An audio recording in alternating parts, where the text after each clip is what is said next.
someone said something to me that was really funny. That was, we dated for 5 years before we got married. And they said, this guy married an alcoholic, Mm-hmm. right? Like Mm-hmm.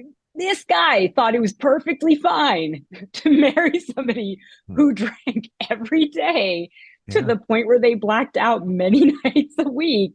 right. And he thought it was okay for some reason, Yeah. right? You Yeah. were the fun girl. You're Don't Hide the Scars, a weekly podcast focused on addiction and recovery. Created by the nonprofit Pain, Parents and Addicts in Need, and founded by Flindt Andersen. Joining us on Don't Hide the Scars, Sonia Kahlon, founder of Everblume. And thank you for joining Flindt Andersen, founder of Pain, and myself, Jason LaChance, on Don't Hide the Scars. Hey, Sonia. Hey, thanks for having me, guys.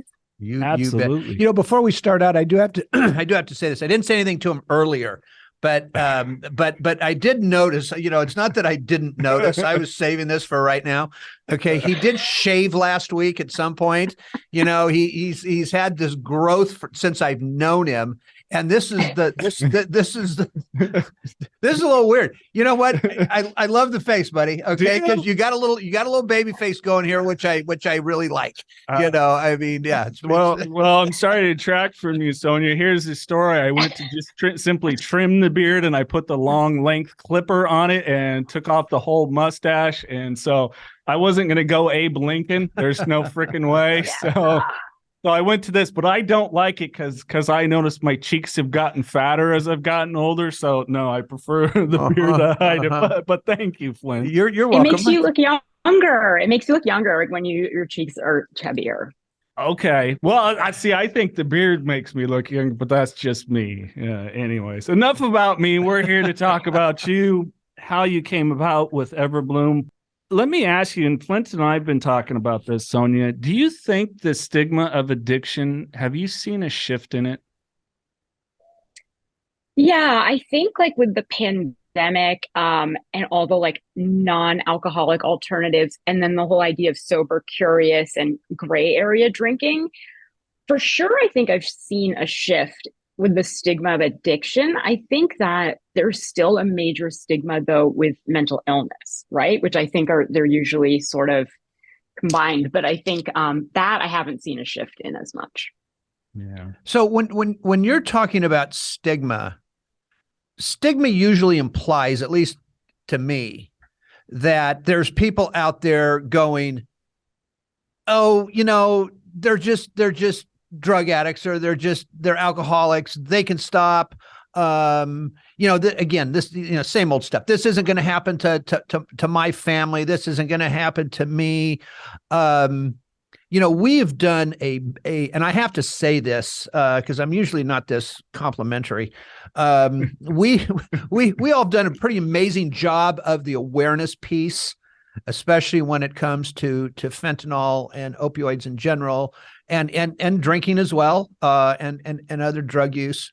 But I don't know how does somebody become so how do they throw that stigma on us when it's happening to damn near everybody? Yeah, that's it, right? Like how, and so that's the people I see are super, super high functioning, right? And so sometimes I think that's like not a blessing. Like it wasn't for me. I was able to do it for so much longer. And so I actually think sometimes like a high functioning addict will look at a low functioning addict and be like, at least I'm not that. I'm not like that. I'm not on a park bench. I'm not, I haven't had a DUI, or I haven't been in jail, but like those are pretty extreme consequences. Mm-hmm.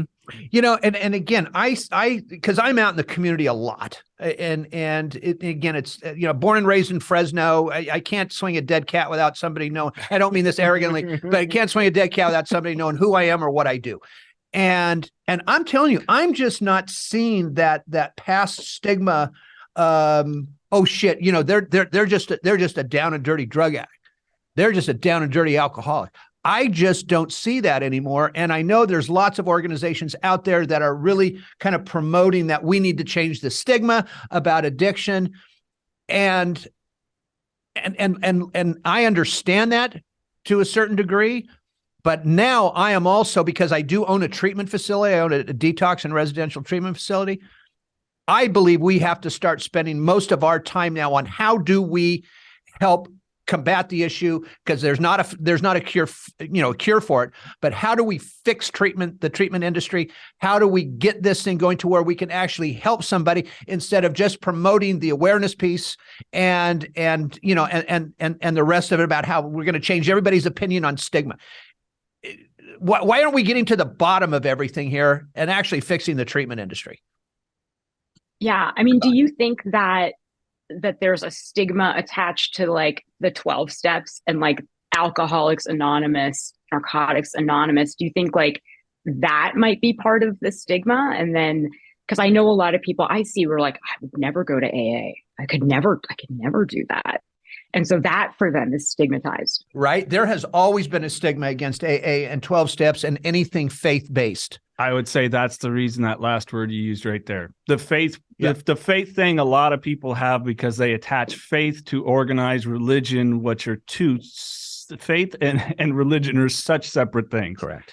I say it's the difference between seeing yourself as a human having a spiritual experience as opposed to a spiritual being having a human experience. And I think that's where people get a little bit some people get lost in that too. Like, what the F do you mean? Yeah, I'm still processing it. Yeah, I think people really get stuck too much in that there's some sort of dogma with AA as opposed to 12 unrefutable, kind of like, how can you raise controversy with these things? Like, I guarantee it, Flindt, you, Sonia, you have a spiritual experience and awakening through your recovery process. It's going to change you. I'm sorry, you can't refute that. Step one, you are an alcoholic or an addict. And, it's like, can you refute that? No, I don't think so. I don't think so. So that's kind of where I see it. Where do you see it, Sonia? I mean, I think that is, so I'm really open, right? I'm an addict. I have no problem saying I'm an alcoholic. It's like a big part of my identity, my recovery. But I think that when we look at this sort of gray area, women who drink too much wine type thing, like where we kind of, qualify it with that, well, it's just wine culture. I think the first step is impossible almost for them. Mm-hmm. I think that they want to first try moderation. And then when that doesn't work, they want to do like a 30, 60, 90-day challenge or dry January. Mm-hmm. And when that doesn't work, they start talking about like not drinking for health. Mm-hmm. Right. And I think that it was tough for me at the beginning to listen to that and, in my head, not judge, right. And not say, well, look, where we're going to be in 6 months is you've tried all that and you have to get sober and admit you have a problem. So I struggle with it too, because I'm like a gold star alcoholic. I can't have one drink. I can't have a drink tonight and know where I'll be next week. But I don't know. Is addiction a spectrum? I don't know. What do you think? Well, look, like I said, I'm out there quite a bit, and I see, and I'm around a lot of, everybody's young to me right now. But that 35 to 50-year-old range of women that, I look at these people and it's like, holy shit, you guys are in a little trouble here, and I know women don't get clean and sober for a couple of reasons, or why they don't go to treatment. I know a lot of it has to do with they don't think that their husbands can raise their kids. And I mean this seriously, that the husbands can't get the kids to school on time. They're not capable of feeding them. Their husband has a job. How are they going to take care of the kids if I've gone away for even 30 days? And I know those are issues among women, and I do know that prevents a lot of them from getting some of the help that they need. I've dealt with a number of women over the years in treatment, and it all now short of the 30-year-old that is a fentanyl addict or a heroin addict or a meth addict, the 30 and above year old female that is simply, well, not simply, but an alcoholic. They just don't come to treatment. They just don't come. the ones I've dealt with have always wound up being in their late 50s, early 60s that had finally gotten to the point where their husbands are going, they're forcing them in to go. Yeah. I mean, and I know, and I do know this, I've heard this 1,000 times before. Women are more prone to addiction than men for a number of reasons. But anyway, I think it's just a very difficult thing for women to put down that. When you say wine club, I get that. I see that all day long with the friends that we have. Yeah, like I'm surprised. Like we talk about things like baby showers have alcohol now. Like, how is that possible? Book clubs have alcohol. So it's hard for them to think about restructuring their social life in that way. I didn't have that problem because I think when you are to one extreme, you just have to get rid of like 20 people and start again. But I mean, you still want to be in a book. I wasn't in a book club when I was drinking. So like, they still want to maintain some of these connections and some of these activities. And it's hard for them to consider that, right?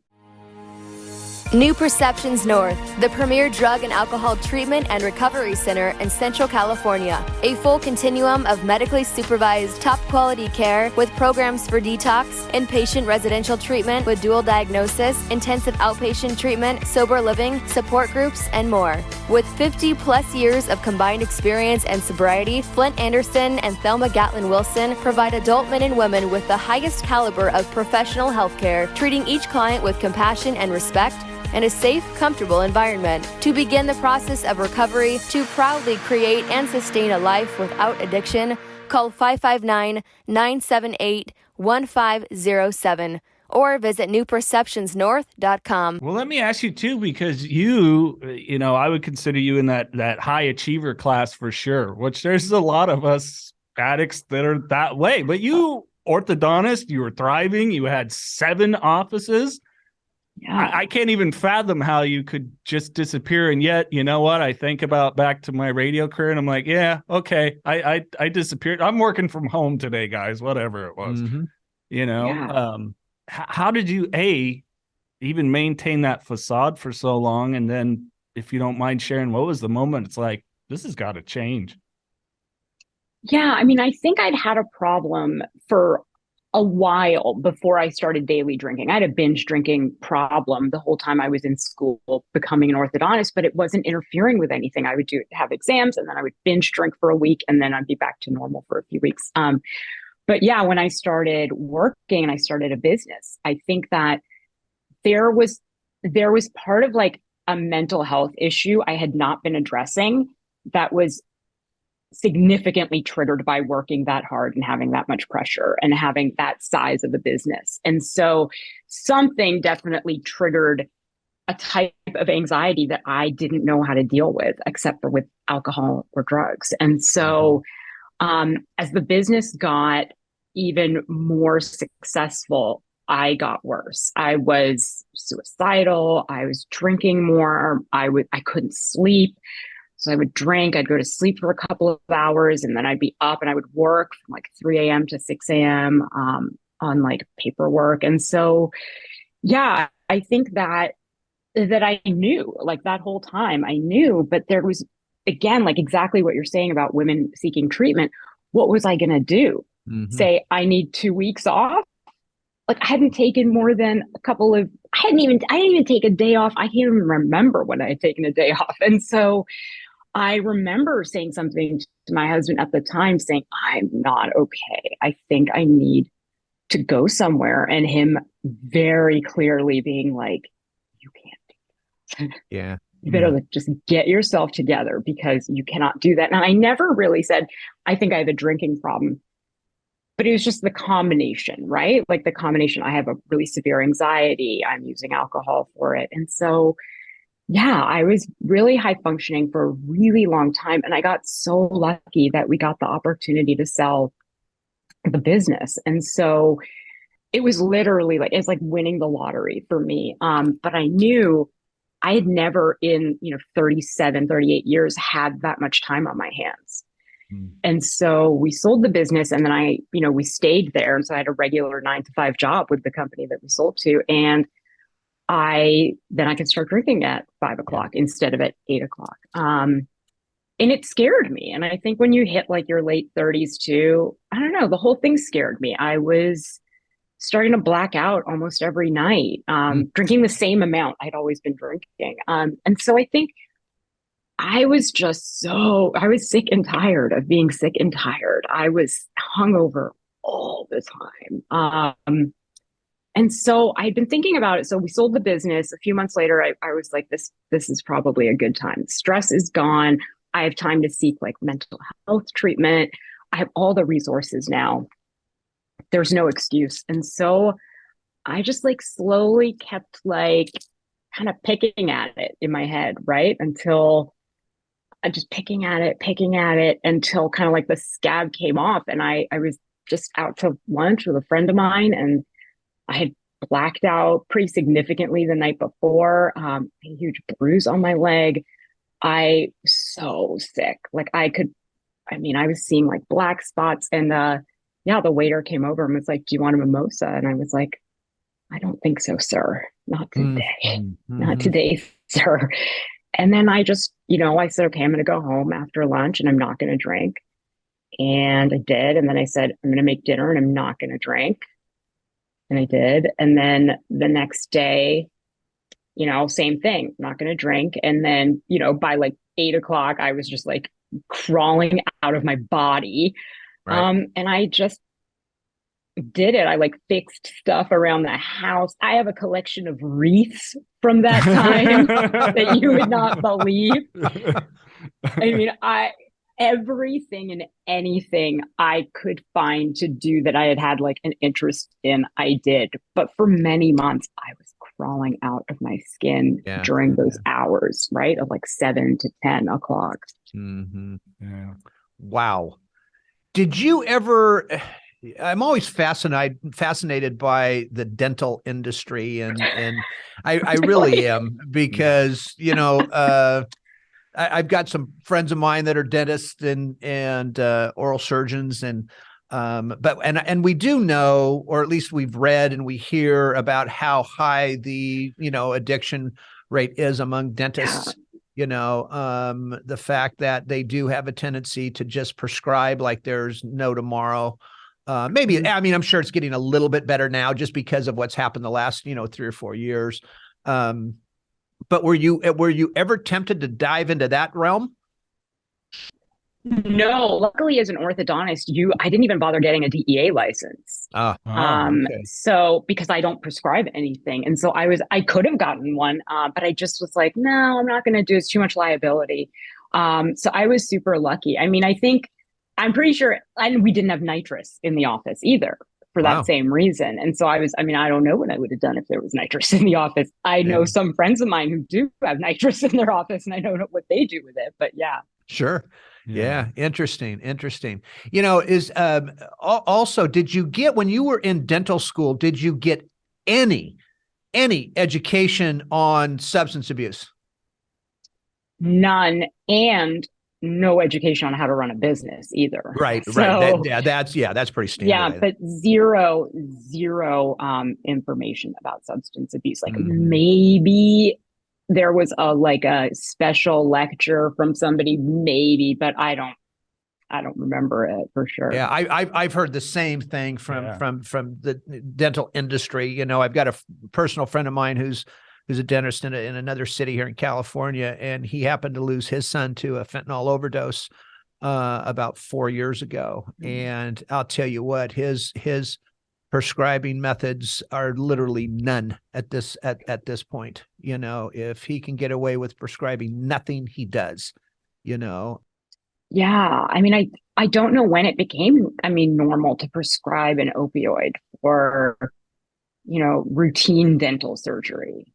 Yeah, well, I'll tell you what, because again, with opiates and most drugs, I mean, they really do affect the teeth. In fact, I have all implants because I lost my teeth because of not only the opioids, but because of the diet, the smoking, and the sugar intake, and all that stuff. And I had great teeth. I mean, growing up, I mean, my mom made sure I had braces, the whole damn thing, was leave it to Beaverland.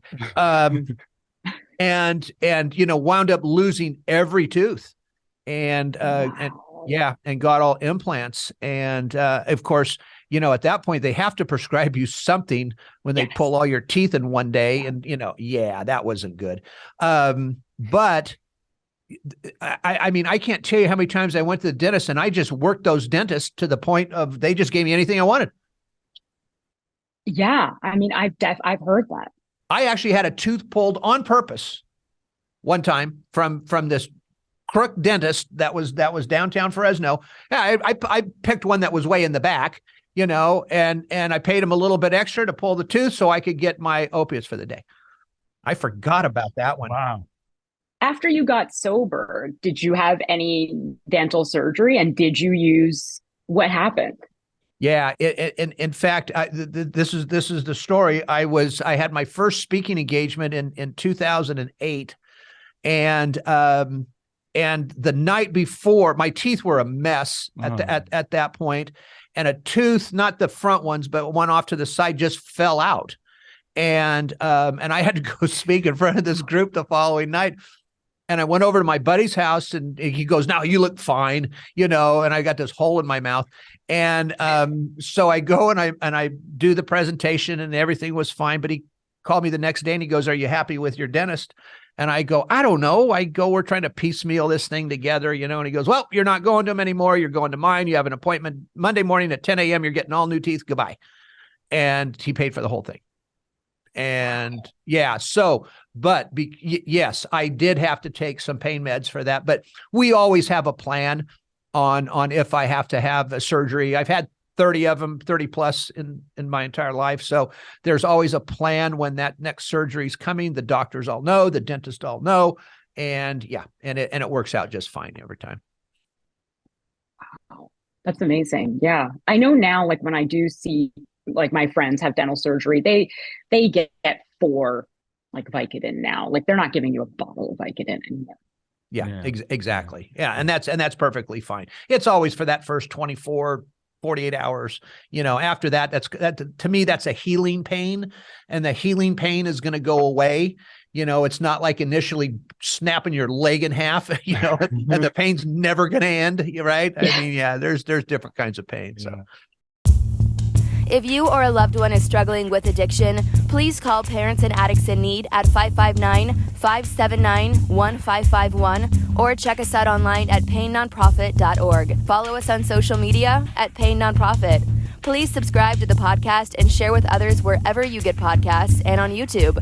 To donate, please click the link in the description and help us save more lives gripped by addiction. Sonia, because I've been through something similar, granted it wasn't a long-term marriage, but if you don't mind talking, and this seems to be a phenomenon, and I've explained this to a few people that confide in me, that often happens when we get sober, sometimes our long-term relationships come to an end.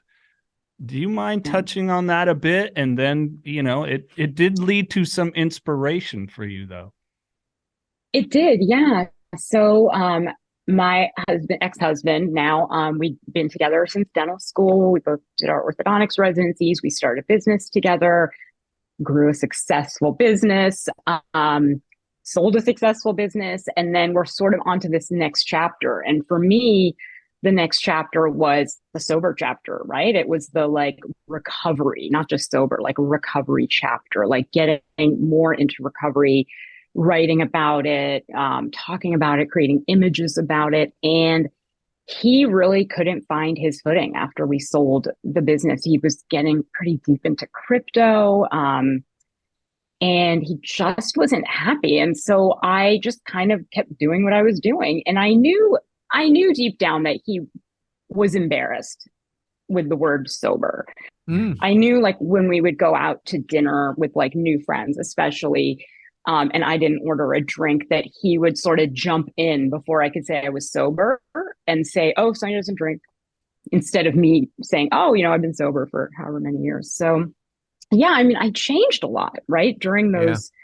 So for 5 years, I changed a lot. I was spending a lot of time working with nonprofits, worked with nonprofits in prison. I worked with nonprofits for victims of sex trafficking. And I finally was like feeling like, I think this is what I was supposed to do, right? I don't think it's orthodontics anymore. It's definitely something about service. Like I knew that. And I had the luxury too, because we had sold the business, of taking my time to figure it out. And so, I just kind of did it all. And, I think that my value system changed. Right. Yeah. And so his didn't, and he stayed very much committed, to the idea of like startup culture and like hustle culture and big money, like, venture capital money. And I think that when he would bring up an idea, like for a next business, I would just be like, no, I'm not making the seventh aligner company. Like we don't need more clear aligners. But it was like, well, but if you can get, even 1% of the market share, that's X number of dollars. So why wouldn't you do it? And I said, because I don't want that. I don't want that percentage of the market share to create another stupid aligner. And I think that I didn't realize that that was a problem in a marriage, right? Because to me, like starting a business, having like I didn't think it was the foundation of our marriage. And so, time went on, and I think that, he got frustrated with me. I think he was somebody who, like, I can't imagine what he's doing now, but he wanted to take a chopper to the Hamptons, and I would like laugh at something like that, right? He would want to buy like a really fancy car with like that, used a ton of gas. And I would like laugh, like, you're kidding, right? We're not buying that. Like, you're kidding. And I think over time, I just didn't realize that I was sort of holding him back in a way. And the more involved I got in recovery, I think the more uncomfortable he became. And so I was writing a lot. I was doing a lot of images. I even made NFTs to kind of like make him happy. So, because he was in crypto. So I was like, made some of my images into NFTs, and like really cool. I got picked for like Paris Hilton's exhibition of NFTs. And so, and again, like there just was a lack of enthusiasm on his part. And so, I knew he was struggling. I didn't know the marriage was struggling. And so, and because I didn't, he literally got up one day and left. And it was after 18 years. And I was blindsided, like in a way that like I had not prepared my sobriety for this. Like I had prepared it for like, I mean, a financial problem, a parent dying, like a zombie apocalypse I could handle sober, like anything like that, like an illness I could have handled. This was not even remotely the type of pain I was prepared to deal with. And I was surprised. I was surprised how deep it was, and how, again, I was back in that place where the only way I knew how to get rid of that was drugs and alcohol. Yeah. And so, I just, I really did it like one day at a time. And so that is my story of the relationship breaking up because I got sober, not because I didn't get sober. Right. Well, and but you're hand up, you're not alone. Right. For me, once I got clean, so much clarity about things, especially myself, as a recovering people pleaser as well. It's like, oh my God, like, this person says they love me, but they don't even know who I am. I've robbed them of any reality, because I would be sober in the time spent and then go get screwed up to vent like I'm just pleasing this person, and not even understanding that, like what was my angst was a lot of my lack of authenticity. And, I've talked to so many people that are going through that. A good friend, a gentleman that I'll talk about off air, Flindt, but that you admire as well, that, is starting to see that, a couple years into the process. And, it's really common, if the family doesn't get on board, which Yeah. kind of leads me to, you know, one of the things that I was curious about you, Sonia. Flindt does an amazing Wednesday nights here, parent group for the recovering addict that he's been doing for years. And it's a lot of crosstalk and, you know, what's working for me. And there's times where, you know, one of the parents in there will call another one out on, you know, no, you're kind of enabling. So it's, you know, it's really a fascinating part that's necessary of the healing journey. Yeah, it is. It is. I was like a little reluctant to share it at the beginning because I don't want that to be what people think sobriety is, that like your husband up and leaves, you know? And so I was just like, I was like, what am I showing people by saying this? But it's a reality that your relationships change. I wish it had been me that had seen the change and been like, oh, this isn't working for me. I think that would have been easier, but yeah, they do change. Yeah, they do. And I explain that to parents because the majority of the parents that we deal with, you know, their kids are still in that, you know, that 25 to 40-year-old range. And, you know, a lot of these relationships go south for a number of reasons. But, you know, one of them is just that when you've got two people that come together and one is in, you know, let's just call it active addiction.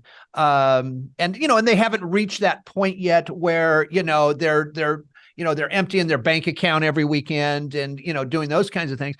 But, you know, when somebody gets clean and sober, because I think those are two separate words, number one, and two separate ways to deal with this. You know, all of a sudden that person may not like the other person.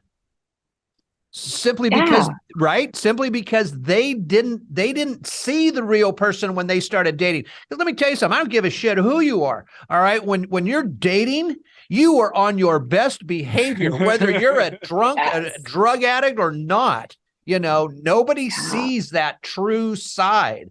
You know, even television shows can be totally opposite from what the other person likes.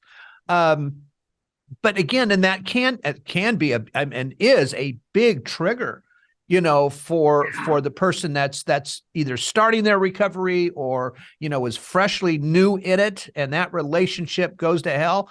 You know, that's a huge problem for people. Yeah, it was a direct link to my relapse. Sure. After just over 2 years. I was so close. I mean, I can't even. Like one kind of like, you know, tiny like turn of the dial away from having a pretty epic relapse. But yeah, someone said something to me that was really funny. That was, you know, we dated for 5 years before we got married. And they said, this guy married an alcoholic, right? Like this guy thought it was perfectly fine to marry somebody who drank every day. To the point where they blacked out many nights a week. Right. And he thought it was okay for some reason, right? Yeah. You were the fun girl. Exactly. In social situations was like up for anything. And it's like, yeah, I guess he did marry. Yeah. What's wrong with him? What's wrong with him? I was just going to say, what's wrong with his ass? It's funny you bring that because I had someone about me after that last relapse and it was my fault, not this other person's fault. I'm not blaming them, but connected to trying to maintain a friendship with an ex. And he just goes, the gentleman that's my sponsor, he goes, what the F is wrong with them? And I go, I don't know. They go, dude, I know who you are. You've been an alcoholic for a long time, you know? So it was, kind of like, okay, what were they seeking out? And they were upset in my sobriety because some of those, I could be really over the top with my emotions. Like, oh, you're the most amazing. And, you know, I was filling their bucket, so to speak, which is... it's dangerous to put that in anybody's hands for that matter, you know, like your fulfillment comes from an external factor. Yeah, it's similar to, I feel like my recovery is so similar to healing from this breakup. And I think the same thing, like whoever would have dated me 3 months into my breakup is insane. Luckily, there was no one. But if someone had wanted to, they would be insane. Right. That should be a real red flag right there, too, by the way. Yeah. Well, How that's long why have you been divorced? 6 weeks. Like, no. Oh, you're my type. Right. Yeah, exactly. Let's make this happen. Well, I'm sure you've heard the bit about, when you get, clean and sober, for the first year, you buy a dog. Or no, excuse me, you buy a plant. And then if you can keep the plant alive for the first year, then you buy a dog. Now, if you can keep both the plant and the dog alive for 2 years, now you can start to date. Yeah, that's what I'm right? in the dog phase. Yeah. Right? You're in the dog phase? That's perfect. That's not a bad phase to be in. It's not a bad phase to be in. Yeah. How did this spark Everblume then for you? Were you doing primarily 12-step work and such? No. And so my recovery, so it was interesting. I had so much 12-step background. My brother was in recovery for a number of years. And he was the, he would go to AA meetings like twice a day. So it was a big part of his life. And I loved it. Like, I loved hearing about it. I didn't recognize myself as an alcoholic at that point. So I just kind of was like, okay, I'm going to stop and I'm just going to do all the things. That's going to be my recovery.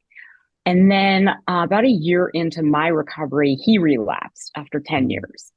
And all of a sudden that like support was gone, and he was gone. He didn't want to talk to me anymore. And so I realized, like, again, like how much I was relying on him, how much I needed other sober people around. So I started, checking out different groups online. I went to AA when I lived in New York City, and AA just it didn't resonate with me at that point. I think partly because he had relapsed, like something just wasn't clicking for me. And yeah, I love so much of the principles of AA. So I just was looking around, and then I kind of gave up. I had a few sober girlfriends in New York, and we'd hang out, and that seemed like enough. And then when this happened, I went back to a couple of those meetings, the community meetings online. This is post-pandemic. And I just was like, what is this format? Like 200 people on a Zoom call raising their Zoom hand and just like venting, and then on to the next, and then venting, and then like mute, and then venting. And I was like, I don't think this is what I need. So I looked around to see, like, is there something where, so I'm, 5 years into sobriety, right? I don't think that I need to be in this particular situation. Like, do I need to be with somebody who's 30 days in and be, bitching about my husband? Like, when this person's just trying to stay sober for 30 days and I'm sitting there like, oh, my husband left me. And so I started to think, like, there is a difference, right? Like, between what you're struggling with. Are you just struggling with just to stay sober? Are you struggling with rebuilding your life? Struggling with job burnout? Those are different things, and they challenge your sobriety in like some different ways. And so I just looked for small groups, and I couldn't find one that was consistent, because I knew what worked for me was, my sister-in-law is visiting now, but I have two really, really close sister-in-laws. Both were married to my brother, so they're my ex-sister-in-laws.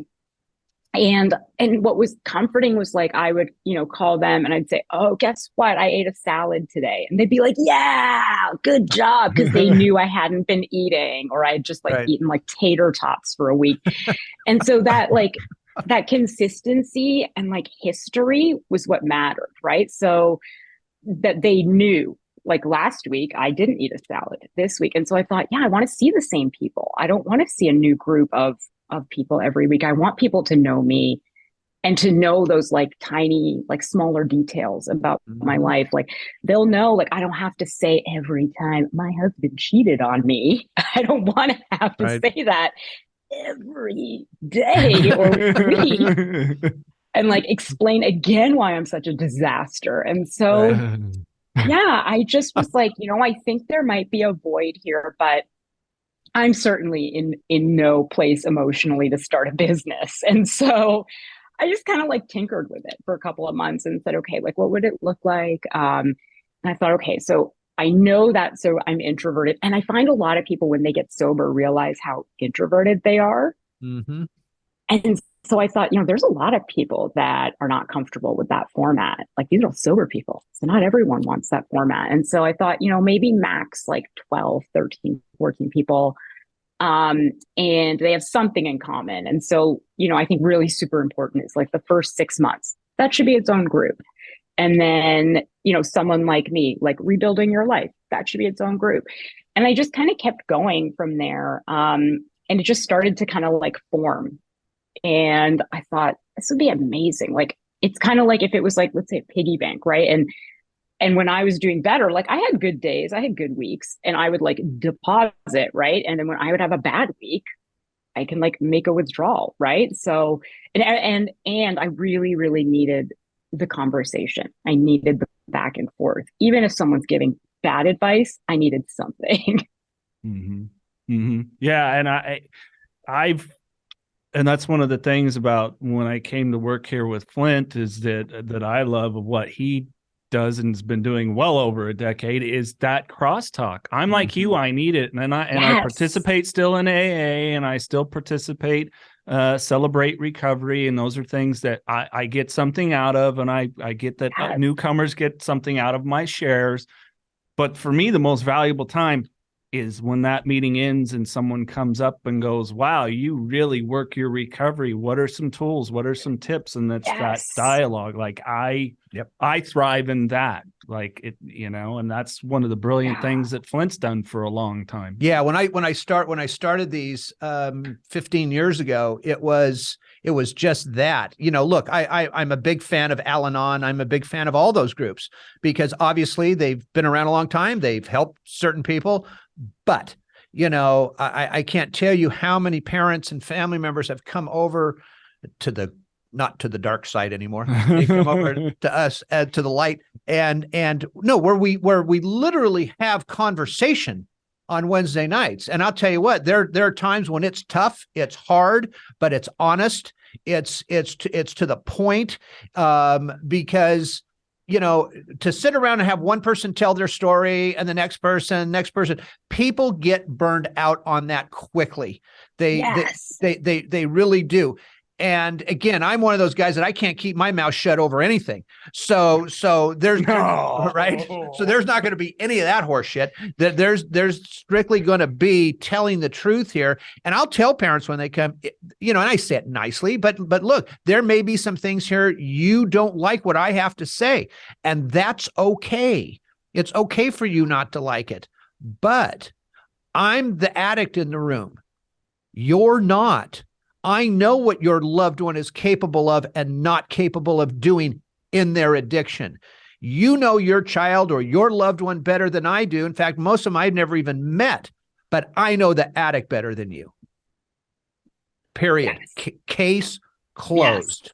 And I think there's not enough conversation in a lot of these meetings. Again, AA works. It has proven to work. It will continue to work, right? But there has to come a point where we have to be able to give and take suggestions. Yes. And I think too, when you insist on a topic, right, that's tough too, because somebody may be like, I'm going through something else today. Yep. And so with our meetings, I'll suggest, like, I'll read a quote and be like, does this resonate with anyone?